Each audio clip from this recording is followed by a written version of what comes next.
आज हमारे मैं भी सीएम मंच के, जैसा कि हमने पहले बोला था कि मैं भी सीएम के नाम से एक शो चालू करेंगे जिसमें लोग अपनी अपनी राय देंगे। तो आज हमारे मैं भी सीएम मंच के गेस्ट हैं माननीय श्री पंकज पांडे जी। आज हम इनसे कुछ चर्चा करते हैं कि कुछ जो पिछले सीएम रहे हैं या फिर जो वर्तमान में सीएम हैं या फिर कुछ भी जो मतलब उनका लास्ट में जो सीएम थे लास्ट टाइम में उनका कार्य कैसा लगा इनको, या अभी जो सीएम है उनका कार्य कैसा है, कुछ इनसे राय लेंगे। और 5 मिनट के लिए ही सही हम इनसे इस चीज़ को चर्चा करेंगे कि मान लो कि हर आदमी के मन में ऐसा होता है कि क्या वो करना चाहता है क्या नहीं। मान लो कि पूरे भारत में जितने भी लोग हैं या सिंगल स्टेट ले लेते हैं, अगर वो सीएम होते तो क्या करते। वैसे आज हम माननीय श्री पंकज पांडे जी को 5 मिनट के लिए वार्ता करेंगे उनसे, 5 या 10 मिनट का। तो पंकज जी आपका बहुत बहुत स्वागत है इस चैनल पर। Thank you. मान लीजिए कि इस समय जितने भी वर्तमान में जो हमारे सीएम साहब हैं, जी जी माननीय श्री योगी आदित्यनाथ जी जी जी अगर हम पिछले सारे सीएम के कंपैरिजन में इनका कार्य देखें जी तो जी आप क्या कहना चाहेंगे इनके कार्य को लेकर के? 10 में से आप इनको कितना नंबर देना चाहेंगे? देखिए, जैसे योगी जी का जो हमारा कार्य है, अगर उनको 10 नंबर में दिया जाए तो हमारे सब तो 10 में 10 नंबर दिया जाएगा। ये आप बुलडोजर को लेके बोल रहे हैं या किसी और चीज़ को? नहीं, बुलडोजर तो है ही उनका नंबर 1, लेकिन उसके अलावा अगर आपको लाइव भी कुछ देखना है तो आप यहाँ पे कांड करिए और अगले चौराहे पर उसका नतीजा जाके देख लीजिए। ये हैं हमारे बाबा योगी आदित्यनाथ जी। सही से बहुत बहुत धन्यवाद आपका इस फीडबैक के लिए कि ये जो अगले चौराहे का आपने एग्जाम्पल दिया वो वास्तव में सबसे अब तक का सबसे बेहतरीन है। लेकिन पीछे भी जैसे माननीय श्री क्या नाम है अखिलेश यादव जी भी रहे हैं, माननीय श्री सुश्री मायावती जी भी रही हैं। मान लो आप मायावती जी को 10 में से कितना नंबर देना चाहेंगे जब वो मुख्यमंत्री थी? मायावती जी भी जब भी मुख्यमंत्री थी तो भी अपने शासनकाल में जो उनका पावर था वो भी खूब अच्छा खासा शासन चलाई थी, ऐसी कोई नो डाउट जो कोई दिक्कत हो उनके में। फिर भी लेकिन मायावती जी ने जो काम किया है उस काम के अगर प्रेजेंट 10 में से अगर देखा जाए तो उनको मैं 6 नंबर देना चाहूँगा। चलो ठीक है, मायावती जी को तो 10 में से 6 नंबर जिस भी कार्य के लिए आपने दिया प्रशासन को लेकर के। प्रशासन उन्होंने हालांकि वास्तव में बहुत बेहतरीन रखा था, बहुत टाइट था। और जैसा कि आप ही का कोई केस था, आप मुझे बता रहे थे कुछ दिन पहले किसी थाने का, वास्तव में जिस प्रकार से थाने का कंट्रोल, जिस प्रकार से थाने पर दबाव या थाने को बेहतरीन तरीके से कार्य कर सकें ऐसा उन्होंने रखा था। प्रशासन को टाइट तो बहुत बेहतरीन रखा था मायावती जी ने। सेम वैसे अखिलेश यादव जी भी मुख्यमंत्री रहे हैं, तो अखिलेश यादव जी को आप 10 में से कितना नंबर? देखिए, अखिलेश यादव जी जो है ना वो भी मुख्यमंत्री युवाओं के लिए तो सबसे बेस्ट हैं, लेकिन हमारा मानना है कि अगर अखिलेश यादव जी के लिए 10 में हमको नंबर देना होगा तो हम तो उनको 4 नंबर देंगे। 4 नंबर मतलब मायावती जी से भी कम उनको, ऐसा क्या दिक्कत है? देखिए, अखिलेश यादव जी की जो है ना काम तो वो करते हैं पर वो काम करते नहीं हैं, सिर्फ बोलते हैं। जो काम करना चाहिए उनको देखिए, सबसे पहली बात है उनको गाय के गोबर में गंध आती है और इतर में उनको खुशबू आती है। ये हमारे माननीय अखिलेश यादव जी का ही भाषण था जिन्होंने कहा कि गाय में तो गंध है, तो उन्हें गंध पसंद है। तो भाई जो कि गौ हमारी माता है और उन्हीं में उनको गंध आ रही है, जो दूध पी के खुद बड़ा हुए हैं उनको उसमें भी गंध आ रही है। तो आप सोच सकते हैं कि अखिलेश यादव जी फिर देश के लिए कितना सोच सकते हैं। यही कारण है जिसकी वजह से आपने उनको 10 में से 4 नंबर दिया। अच्छा, अभी वर्तमान में मान लो कि मायावती जी ने भी जो कार्य किए, अखिलेश यादव जी ने भी जो कार्य किए और योगी जी भी जो कर रहे हैं, या फिर अभी अगले 2 साल में इलेक्शन है 2027 में विधानसभा का, तो आप इस प्रकार से 10 में से 5, 10 में से 4 और 10 में से 10 के हिसाब से, इसमें नो डाउट कि आप योगी जी को ही कहेंगे, फिर भी आपका एक राय बताइए कि आप आने वाले 2027 में किसको मुख्यमंत्री देखना चाहते हैं उत्तर प्रदेश? माननीय योगी जी को। सिर्फ योगी जी को? कोई एक ऐसा कार्य जो आपको अभी तक योगी जी का सबसे बेहतरीन लगा हो? योगी जी का सबसे बेहतरीन रहा तो गुंडा राज खत्म।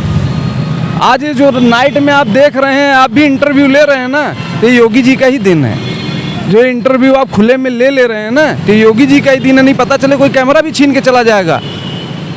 ये काल था, ये चीज़ें थी यूपी में, योगी जी के आने के बाद सुधरा है ये कारण है जिसकी वजह से आप योगी जी को क्या आपको लगता है कि कैमरा छोड़ के जाना, और एक और छोटा सा सेगमेंट है हम ऐड करते हैं, क्या लगता है आपको कि जो रेप पहले होते थे, क्या रेप बंद हुए, या रेप का जो परिणाम दिया जाता था एक ऐसा हाथरस का भी था, प्रशासन ने परिवार को बॉडी दिया और बॉडी देने से पहले ही प्रशासन ही ले जा करके उसकी लाश को जला दिया, तो क्या मतलब हाथरस भी तो यूपी में ही है, उसको लेकर के आप कुछ राय दीजिए, क्या कहना चाहते हैं? देखिए, हमारा ये राय है ना कि दिन भर में अगर आप न्यूज़ भी उठा के देखेंगे तो लगभग ऐसे कांड हज़ारों हो रहे हैं, सैकड़ों हो रहे हैं, डेली हो रहे हैं।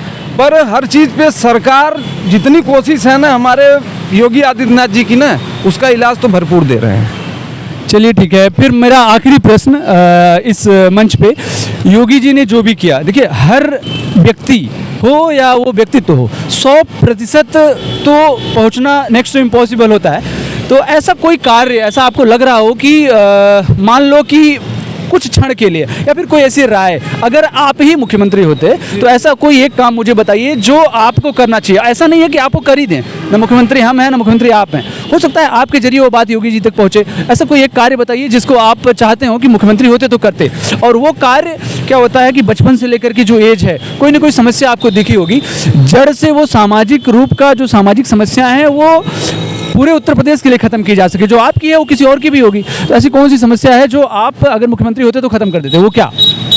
देखिए, लोगों का तो मानना बहुत कुछ है। अगर आप इस जनता के बीच में आप घूमेंगे ना तो आपको 1000 समस्याएं मिलेंगी और 1000 समस्या का समाधान भी मिलेगा। पर आप पूरे बनारस में ही आप घूम लीजिए, आप 10 लोग से मिलिए और 10 लोग में से आप 10 लोग की समस्या पूछेंगे तो आप समझ ही नहीं पाएंगे कि उनकी समस्या हल कहाँ से हो रही है। नहीं, समस्या हल कहाँ से होगी वो तो इंडिविजुअल हो गया है कि समस्या।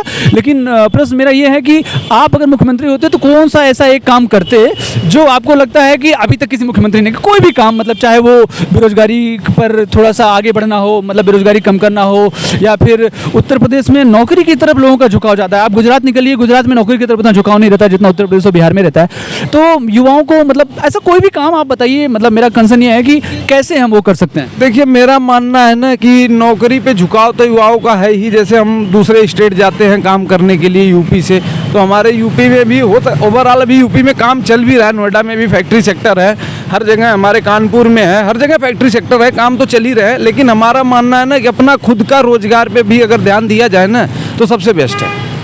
नहीं, रोजगार पे ध्यान दिया जाए, ये सबसे बेस्ट है। और एक और अभी कुछ दिन पहले चला था कि मात्र 59 मिनट में आपको लोन मिल जाएगा। क्या लगता है कि मतलब बैंक में, मैं ये आपसे राय ले रहा हूँ, क्या आपको लगता है कि बैंक में 59 मिनट में जो लोन था वो 59 मिनट में मिल रहा है? और जो बैंक में कट चलता है, क्या कट बंद हो गया क्या, कि कट अभी भी चल रहा है? मैं आपसे राय ले रहा हूँ, कोई ना कोई तो आपके रिलेटिव्स में गए होंगे। ये मेरा मानना है ना, बैंक के रिलेटिव की छोड़ दीजिए, मैं खुद गया था बैंक में एक बार। तो जब मैं बैंक के अंदर गया तो मुझे 2 लाख रुपए कैश निकालना था, जो कि मैं चेक के थ्रू गया था लेके। अब जब वहाँ मुझे पैसे लेने जाना पड़ा तो आप विश्वास नहीं करोगे, 3 घंटे तो ऑलरेडी मुझे इंतजार करना पड़ा कि बैंक में पैसा है ही नहीं। अभी 2 बजे के बाद पैसा आएगा तो आपको पैसा मिलेगा। ओवरऑल बैंक में 2 बजे तक मैंने वेट किया और पैसा भी 2 बजे आया, लेकिन वो बैंक जो पैसा आया वो लॉकर नहीं खुला है। हमको बैंक से ही दूसरा 2 लाख रुपया दिया गया, तो 3 घंटा वेट कराने का क्या मतलब? वो पैसा प्रॉब्लम मतलब अंदर के सेक्टर से है, वो कट को लेकर के, मतलब जो घूस चलता है, क्या घूस बंद हुआ कि भी चल रहा है? भैया देखिए, ऐसा है ना कि सिस्टम, अगर इस पे गवर्नमेंट ज़्यादा ध्यान दे तो ज़्यादा बेटर है। कहीं कुछ नहीं बंद है, जिसको जहाँ मौका मिल रहा है ना वहाँ खा रहे हैं। आपको मैं रियल एक बात बताऊँ, अभी यूपी की है, ओवरऑल नाम तो नहीं लूँगा, लेकिन हमारे साथ का ही एक बंदा था जिसको रात को भोर में 4 बजे, 2 ओवरऑल उनके साथ 2 और भी लोग थे जिनको ट्रैक करके पुलिस उठा रही थी। लेकिन अभी यही बात हम बता रहे हैं कि हमारे साथ वाले बंदे को ट्रेन पकड़नी थी, उसको कहीं जाना था, ओवरऑल इसको स्टेशन के बगल से ही उठा लिया गया। वो भी सिर्फ उससे पूछा गया कहाँ के हो, दोस्त था मेरा, बिहार का था, उसको उठा लिया गया। आप विश्वास नहीं करोगे, 3 दिन बाद उसको छोड़ा गया है। और वो भी छोड़ा गया है तो भी क्या लिया गया, डिमांड 20,000 की मांगी गई, फिर भी 5,000 में उसको छोड़ा गया। मतलब पहले जैसे होता है कि पहले हम खुल के मांग करेंगे, उसके बाद जो रिड्यूस कर पाओ रिड्यूस करके वो आप हमको दो। चलिए, तो आज हमारे में भी सीएम मंच के जो है मेहमान थे माननीय श्री पंकज पांडे जी, और ऐसे ही हम डेली आपको एक लोगों से मिलाते रहेंगे। क्या पता कोई ऐसी राय, क्या पता कोई ऐसी बात हमको मिले जिससे हम लोग सामाजिक रूप से कुछ बदलाव कर सकें। और अगर कोई भी बदलाव एक लोगों के द्वारा होता रहे तो धीरे धीरे जिस चीज़ की हम तलाश में हैं कि हम इसको बदल सकते हैं, वो इसको बदल सकते हैं, या सरकार इस चीज़ को करे। चलिए, इस मुहिम को हटाते हैं कि सरकार क्या कर रही है मेरे लिए, हम करते हैं देश के लिए। सरकार मेरे लिए क्या कर रही है इस चीज़ को छोड़ो, हम देश के लिए क्या कर सकते हैं, अपने हिस्से का जो हम कर सकते हैं वो करते हैं। जय हिंद, जय भारत, जय भारत धाम।